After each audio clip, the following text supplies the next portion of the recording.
Hey guys, today we're doing the notes from Chapter 2, Section 7.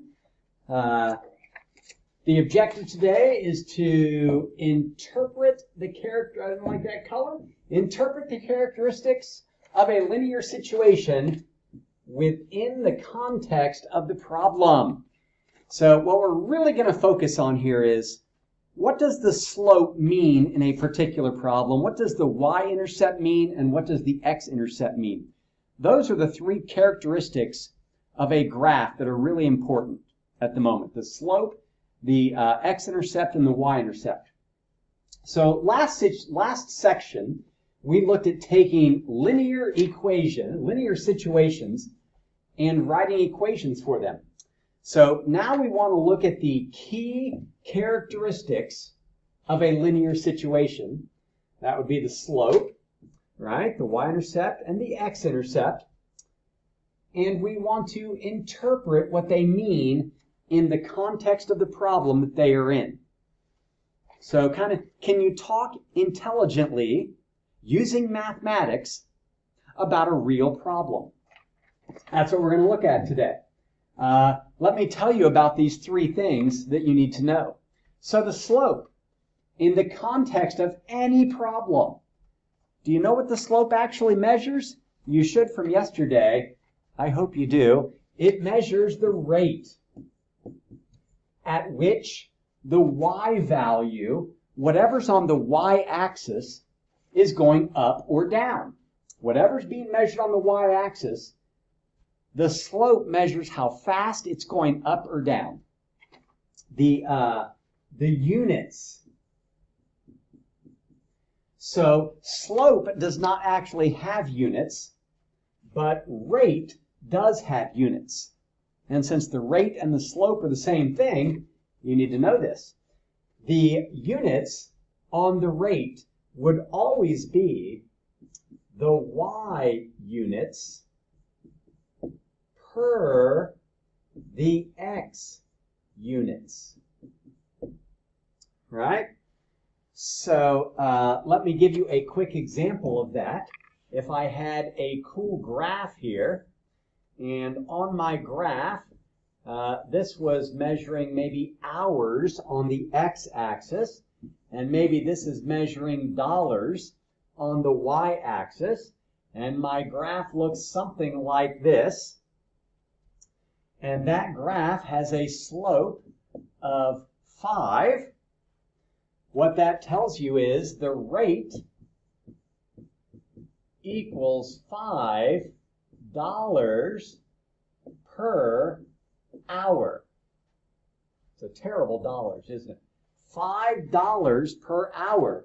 It is the y units per the x units. That is what the slope always represents. Then we got the y-intercept here. And in the context of any problem, the y-intercept is the starting amount. We knew that already, I hope. Of whatever, again, is being measured on the y-axis. It's the starting amount of the thing being measured on the y-axis. It can be found by finding the y value when x equals 0, right? I know you could take an equation and put it in slope-intercept form to find the y-intercept, or you could just put 0 in for x, and you could solve for y, and you would have the y-intercept. And last, the units on the y-intercept would be the same as those on the y-axis. So back to our example, whatever the y-intercept here is, maybe the y-intercept was 20, that means that the starting amount was $20, right? Because the units would be the same as those on the y-axis. And this last one is kind of a new one for you, the x-intercept. In the context of any problem, the x-intercept is the x value when y equals 0. And again, you could find the x-intercept by putting 0 in for y and solving for x. The units, I want you to know this, of course, the units on the x-intercept would be the same as those on the x-axis. So this example doesn't really make a lot of sense for this, but if I found the x-intercept, which would be back here somewhere, it would be negative, and it would be in negative some number of hours. I had $0. We're going to see a better example of that in just a minute. All right, so we're going to see our first example here, right, where we analyze this. Eric needs to lease out a music studio to record his new album. The studio charges an initial studio use fee plus an hourly fee for each hour in the studio. We're going to let P represent the total amount of money that Eric would have to pay. I guess that's P for pay, to use the studio for H hours. So H is going to represent the number of hours. So H is the number of hours, and P is the total that I'm going to pay. That's like my X and my Y, but this time it's H and P. The table below shows select values showing the linear relationship between H and P. I am supposed to determine the initial fee for using the studio and the cost for using the studio for, and the cost for using the studio for 12 hours one day. So Eric wants to use the studio for 12 hours one day. How much is that going to cost? Okay. Well, primarily what you're going to do is you're going to come up with an equation here for the situation. So how would I come up with an equation? Well, to find the equation, I need the slope and the y-intercept, or the slope, the rate, and the beginning amount. Do I know either of those things? Do I know the rate or do I know the beginning amount in this problem? It doesn't seem like I do. But I have a table over here that can help me. All right, so I could find the slope from my table, right? These are like my x values. These are like my y values. I know how to find the slope or the rate when I have x and y values. Let's do it. All right, so first I'm going to find the slope, which is the rate. All right, the slope would be, I'm going to use these first two ordered pairs, so they would be y minus y over x minus x. That is going to give me, let's see, I think it gives me 140 when I calculate it out. 140. And you know what? Now that I have the slope is 140, I kind of wish I'd written that here.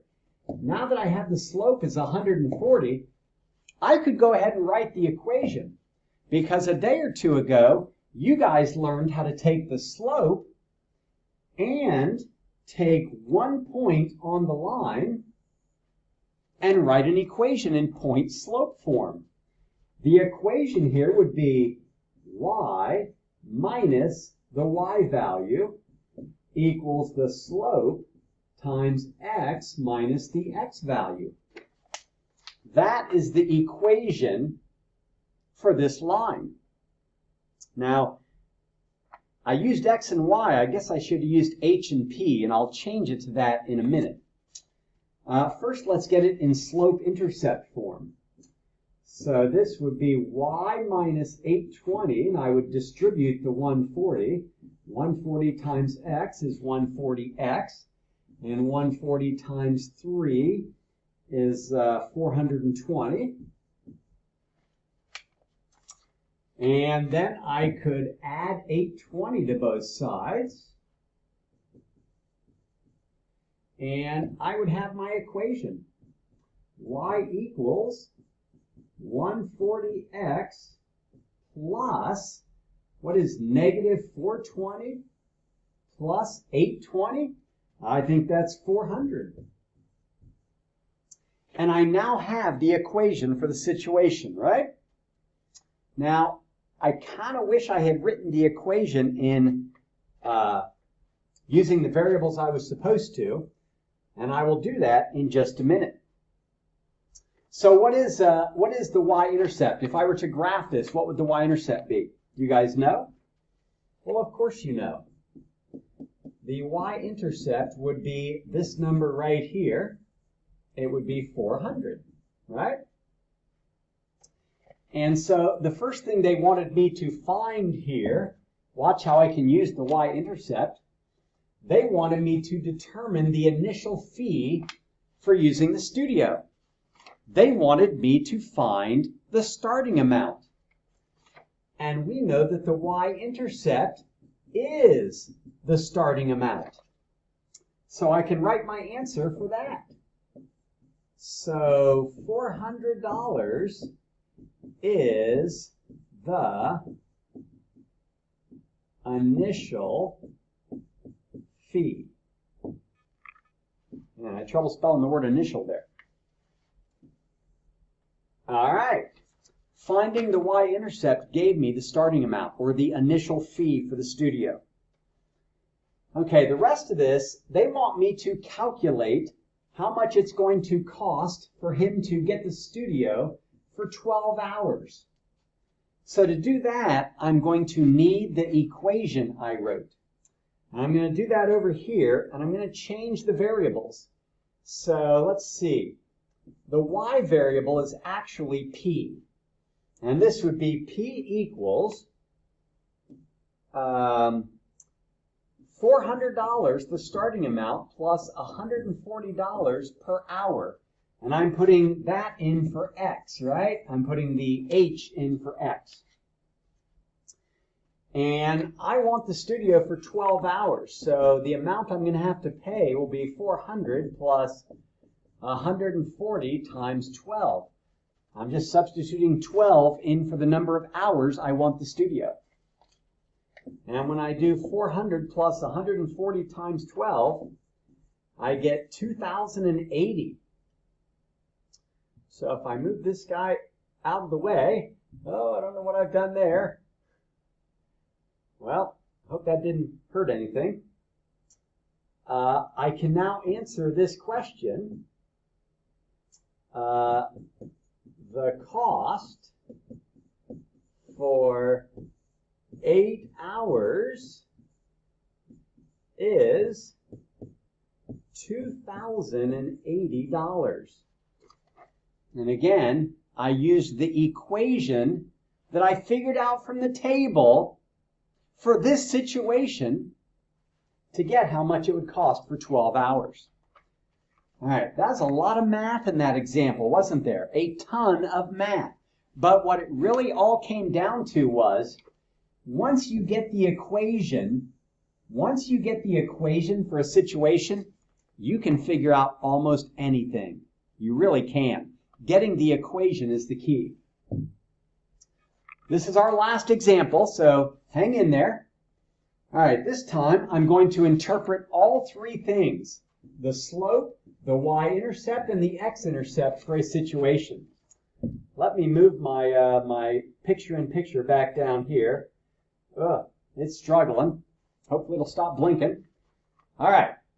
There we go. When Bianca left her house in the morning, her cell phone battery was partially charged. Have you ever done that? You didn't charge it overnight like you should, and so your battery's not charged up all the way, and then, maybe it dies during the day.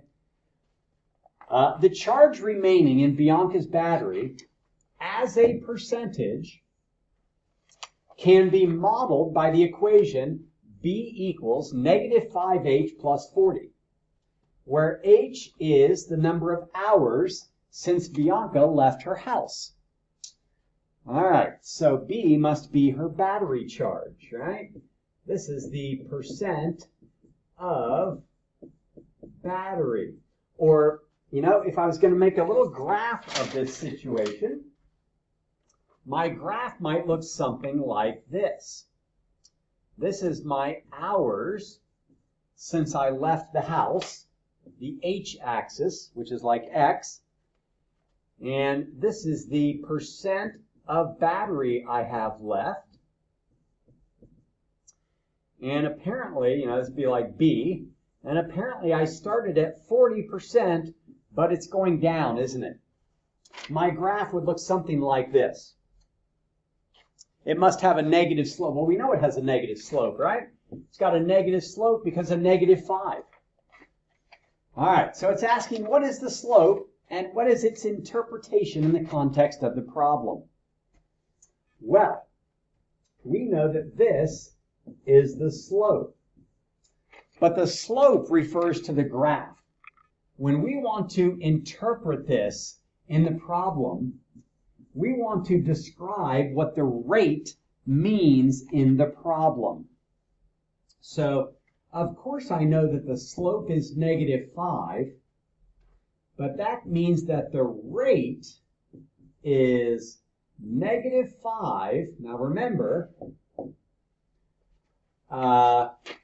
right here, this is the key, y units per x units.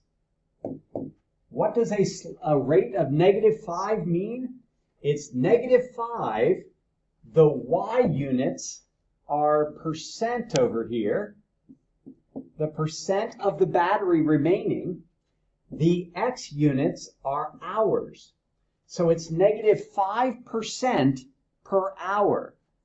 Or the way you might interpret a slope of -5 is, she is losing 5% per hour of her battery charge.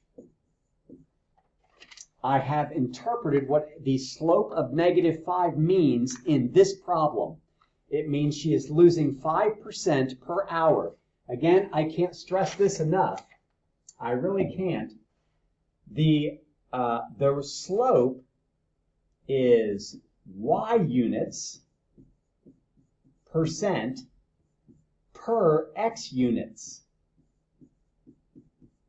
X units being hours. So it's 5% per hour is how much the battery charge is going down. All right, what is the y-intercept? And what is its interpretation?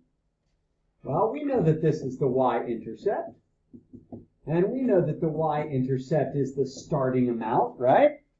So how would you interpret that in this problem? This is probably the easiest. You would interpret that by saying, I think I left so much room here because I meant to put the graph down in this area instead of up in that area. We know that the y-intercept equals 40. So her starting battery charge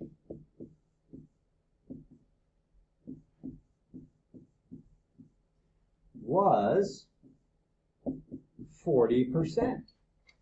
And again, the y-intercept has the units of the y-axis, right? So in our case, that is percent. And last up, yes, that's right. What is the x-intercept? And what is its interpretation in the context of this problem? All right, so the x-intercept, you find the x-intercept by finding when the y value is 0. Or in our case, the y value is the b value. So to find the x-intercept, I put 0 in for y. All right? Find the x-intercept by putting 0 in for y and solving for x, which in our case is h. I would subtract 40 from both sides, giving me -40 equals -5h. I would divide by -5, and I would get h equals 8. So, let me describe this and I'm done. The x-intercept is when y equals 0. Put 0 in for y and solve. That's how you find the x-intercept. Now that I found the x-intercept, I know that in 8 hours, right, because the x-intercept has the units of the x-axis, in 8 hours, she will have 0% battery. Because that's what the x-intercept is. The x-intercept is the value when the y value, the percent battery charge, is 0. All right, that's it. Good luck on the homework. See you tomorrow.